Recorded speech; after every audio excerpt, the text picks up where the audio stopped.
Ayan, ito po pala yung aking mga kalateya. Ayan, kumbaga po, siguro kalahating taon mahigit dahil hindi ko talaga to.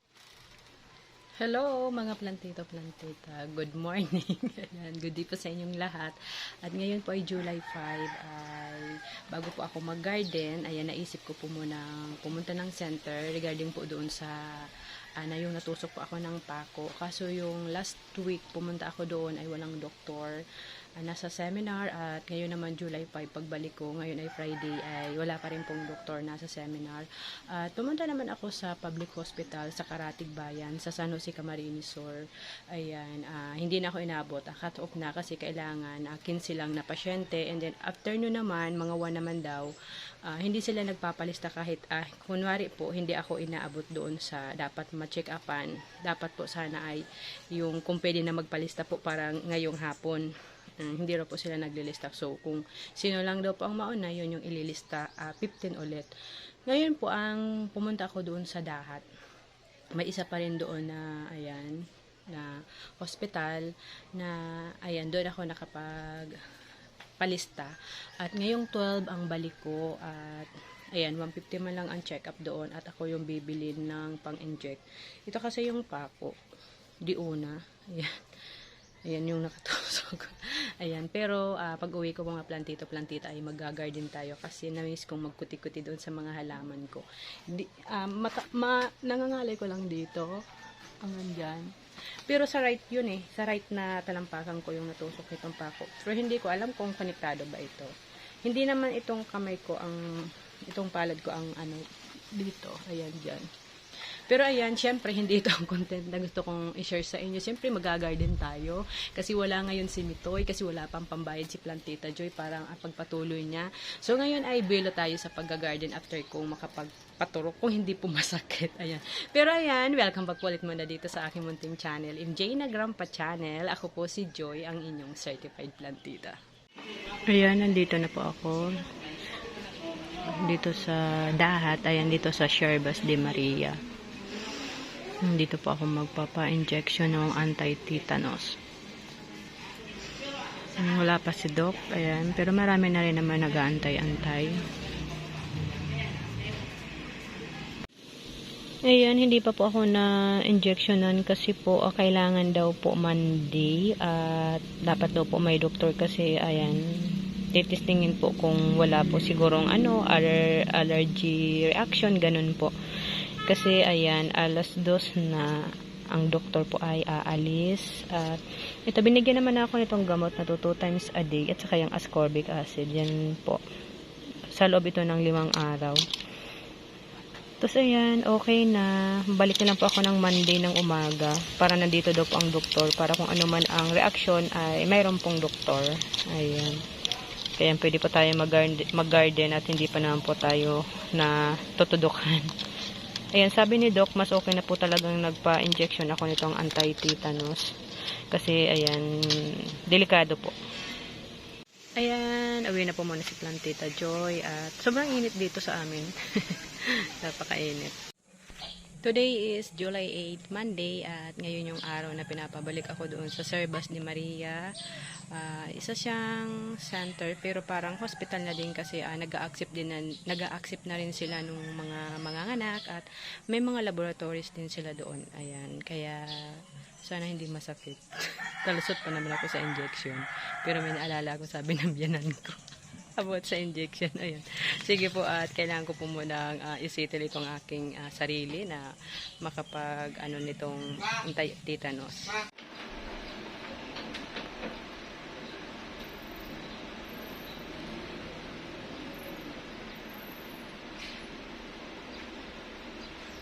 Malanit talaga. Ayan po, ayan, medyo talaga ma-hapdi. Ayan, ramdam ko rin yung hapdi. Ayan. Pero after 30 minutes, ayan, ma-decide na kung kailangan na akong i-injection na mismo nung anti-tetanus. Kung wala bang maging allergy reaction. Pero ma-hapdi.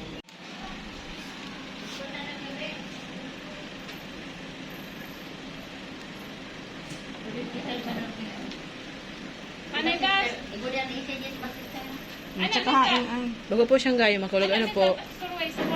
Kumpara ka to. Ay, pwede pang magtipak na igatong ano po. Mag-arog ka na. Dahil nga po sa tapos na tayo makapag-injection ng anti-tetanus, kaya ayan, go back to gardening naman po si Plantita Joy.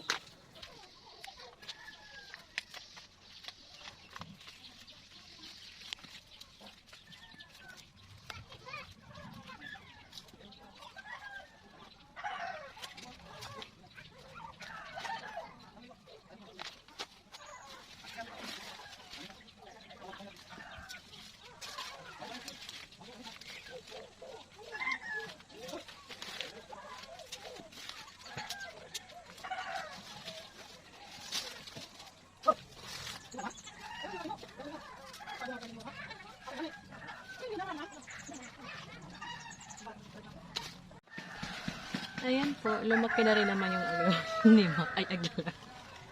Ayan, ito po pala yung aking mga kalateya. Ayan, kumbaga po, siguro kalahating taon mahigit dahil hindi ko talaga ito naasikaso. Ay, hinahayaan ko lang sila, yung pag natuyo yung dahon nila, bahala sila, kusa naman tong nawawala na lang. Pero ayan, sa awa ng Diyos. Basta lang po talaga yung kalateya ay nasa shaded area. Ayan. Mabubuhay sila at wala po kayong kailangang i-worry kung mamamatay sila, kasi ito talaga prone lang naman ito pag naiinitan. Pero ayan, nakaka-amaze na kahit kalahating taon na hindi ko sila naalagaan at naasikaso, pero ayan, malago naman. May nabasa kasi ako doon sa comment na mag-update daw din po ako sa kalateya. Kaya sabi ko, inaisip ko. Sabi ko, ay oo nga no, may mga kalateya pala ako. Kaya ayun, ngayon ko lang naisipin. Pero syempre, bago ko naman ito i-final video, kailangan naman ay linisan ko. Alisin ko yung mga tuyong dahon para naman presentable sila. Pero na-amaze talaga ako, tuwang-tuwa ako dito. Kasi ayan, hindi sila nagpaalaga sa akin. Mas like ko talaga to kumpara sa Aglow. Basta ayan, mas ano ko sila, ayan.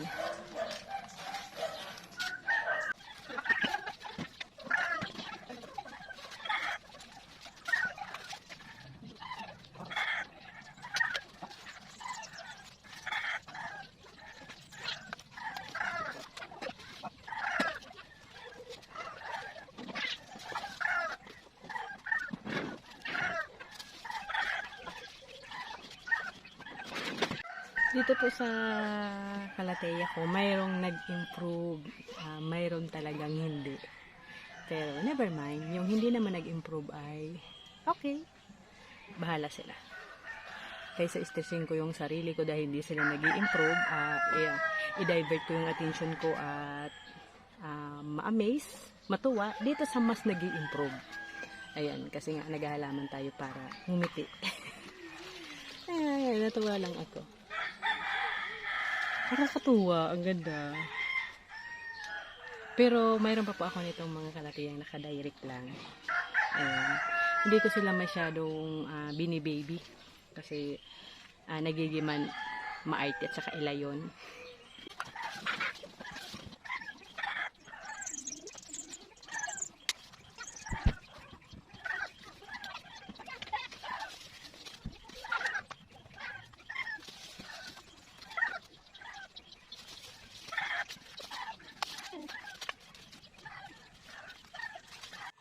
Alam niyo po ba, nung kasagsagi po ng sobra talaga yung init, parang isang beses ko lang pong nadiligan itong kalateya. Ayan. Isang beses lang. At tiwala naman kasi ako dito sa mga kalateya ko kasi nasa shaded talaga sila. Ayan, lalo na nung hindi ko pa naalis yung mga kahoy. At mayroon naman dyan napakayabong na puno ng lunggan. Tapos mainit sila, kaya talagang yumuyupi yung dahon nito, nalalanda sa sobrang init. Ayan, pero nakaka-recover naman sila. Kasi minsan naman po may mga bahagi naman na umuulan ng konti, yung umaambon ng konti. Bihira ko itong madiligan. Kasi hindi naman to pwedeng laging diligan eh. Ayan po.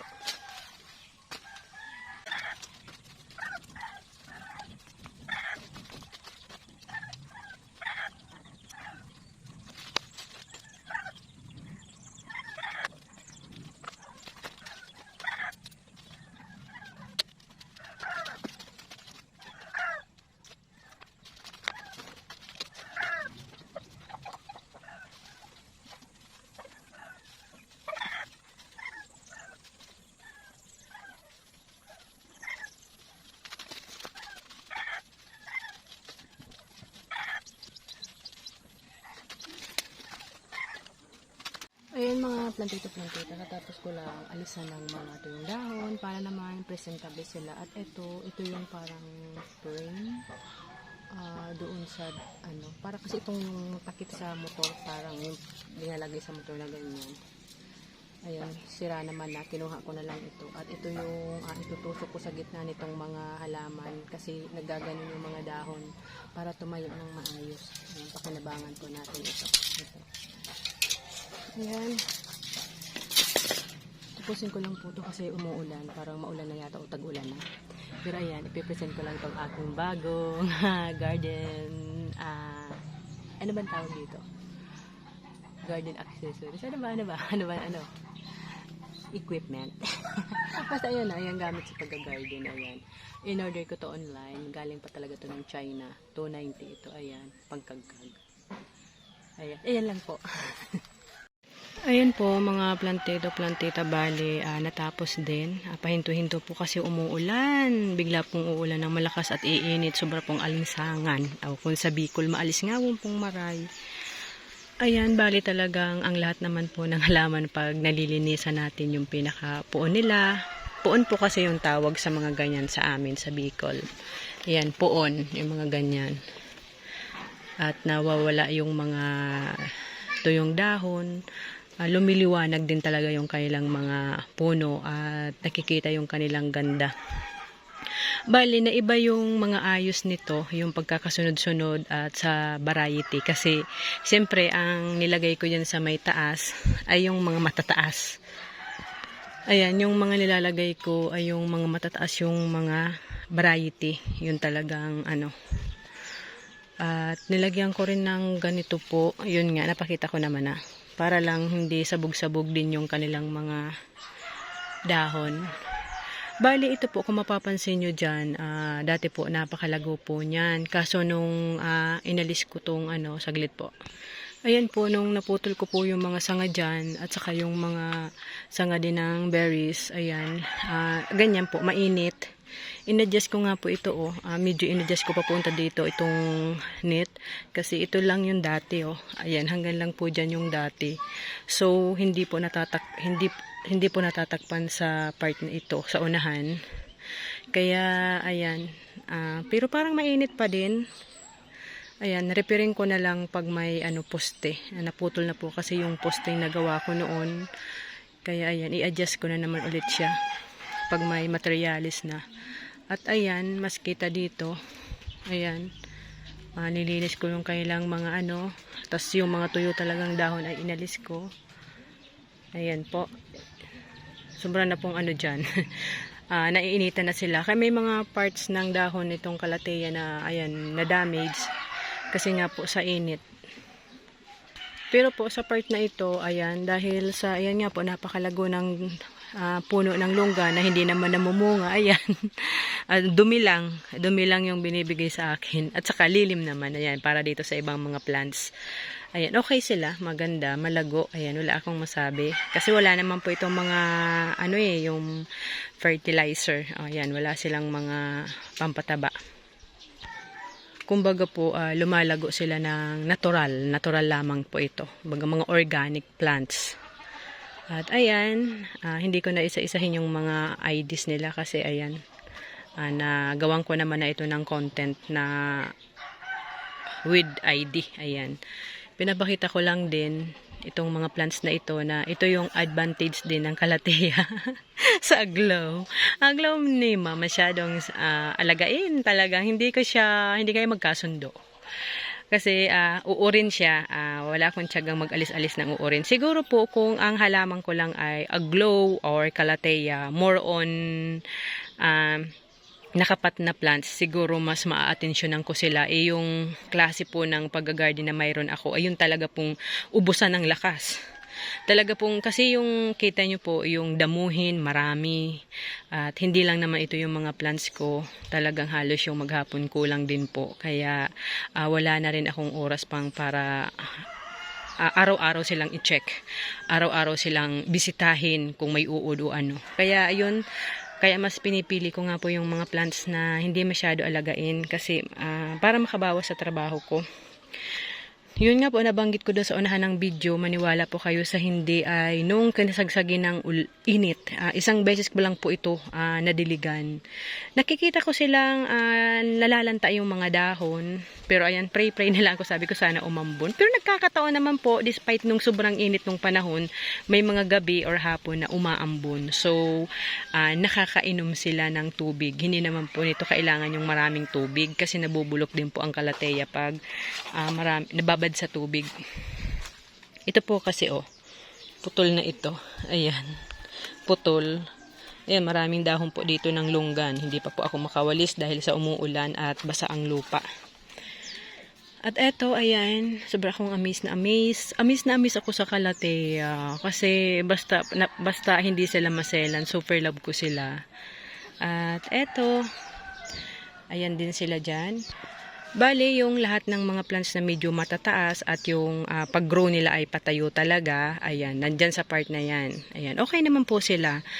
Kumbaga, hindi na naman po ako nito lugi sa kanilang size, sa kanilang lago. Kasi nga po, yun po, wala naman silang fertilizer. Ayan, tas dito naman, bale ito binago ko rin. Dito ko na siya nilagay.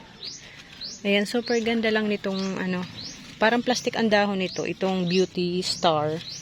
Ayan, napakaganda ng matigas. Ayan, ang niya, texture ng dahon.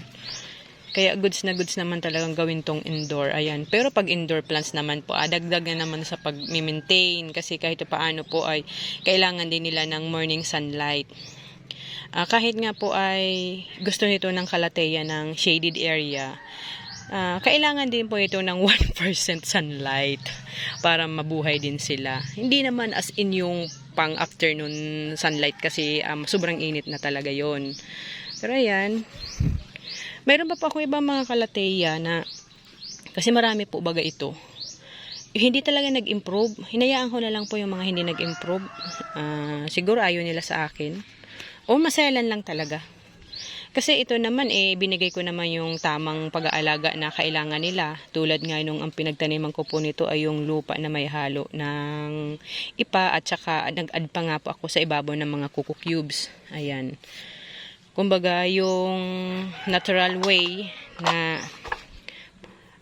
paraan din para mabuhay sila ay ginawa ko din. Pero yung mga extra pang kailangan nila kasi may mga may mga fertilizer din talaga at something na mga ina-add pa sa plants para talaga lumago po sa mga nakikita ko rin sa ibang mga videos. Pero ako po ayun nga po, may kanya-kanya tayong way ng paghahalaman. Kanya-kanya po tayo ng diskarte. Ayan, depende sa sitwasyon, kung carry bills ba ng oras, kung hindi ba masyadong magastos. Ayan. Pero para kasi sa akin, doon lang ako lagi sa natural na pamamaraan. Kasi unang-una ay hindi ko kaya yung sobrang gastos sa paghahalaman sa mga nilalagay para lang sila lumago ng lumago. Basta ayan, didiligan ko sila kung kailangan sometimes. Kasi ito nga po, ayan, may net, ayan, ito kasing net na to, dapat ma-adjust po to hanggang pa doon. Mabuti na lang po, mayroon pang extra na itong isa. Maliban po sa may net, ay shaded area din po. Kaya kumbaga po, napaka-presko lang ng nalalagyan itong kalateya. Gustong-gusto nila yung weather dito. Yung temperature ba. Tapos, ayan, dyan naman, ganyan naman kalago. Pero siguro sa sunod naman yung ibang kalateya, mayroong nag-improve, mayroong hindi. Ito, akala ko naubos na si Lindiniana. Ayan, may natira naman. Ayan. Ayan, mayroon nga pong masyadong malago, mayroong naman. Ayan, kasi hinahayaan ko lang po sila. Ayan. Ito talaga, ever since, never siyang lumago, bahala siya. Si, Valipolium. Bahala siya dyan. Ayan. Ito bago kong tanim, kasi nandito na siya sa gilid. Iginit na ako naman. Sabi ko, ano ba yan? Dalawa tong iginit na ako Ito po ay si Cynthia. Mayroon ako nitong Maria. Ayan, marami akong niyan. Aywan ko kung siguro dahil sa, na sila, sobra ng Doon po sa part sa may likod ko, nandoon yung ibang kalateya, ang dinirect ko po. Dinirect ground ko. Pero ayan, so far, ayan, okay naman tong mga kalateya dito. Ayan, kay ma'am. Nakalimutan ko si ma'am na nagre-request nito na magbigay daw ako ng update dito sa mga kalateya ko. Ayan po, ma'am. Yung inyong request ay ito po. Nagawan ko na po ng content at yung ibang kalateya, siguro sa sunod naman, and philodendron. Ayan, kasi ang dami ko pa talagang gagawin. Ayan, kumbaga, na ano tayo nagpa-inject ako pero okay naman na. Pero ayan, abangan nyo po, mayroon akong isang garden tour sa isang may garden. Ayan, hopefully, magustuhan nyo rin po yung kanyang idea sa kanyang paghahalaman. Pero ayan, sa ngayon po ay eto po muna. Maraming salamat po sa mga subscriber na nadagdag. Ayan, kahit na paano ay bumabalik ang aking energy pag nakikita kong mayroon naman nagsusubscribe, may nanonood at may nagla-like. And may nagko-comment. Yun na lang yung premyo nyo po sa akin. Premyo. Ayan, para naman yung para bang mas yun nga, parang mas lalo akong ma-inspired kasi alam kong mayroon naman dyan nagsusuporta. Ayan, thank you so much po sa lahat ng aking subscribers, sa mga nagko-comment, nag-like, and nag-share. Thank you so much po and God bless you all.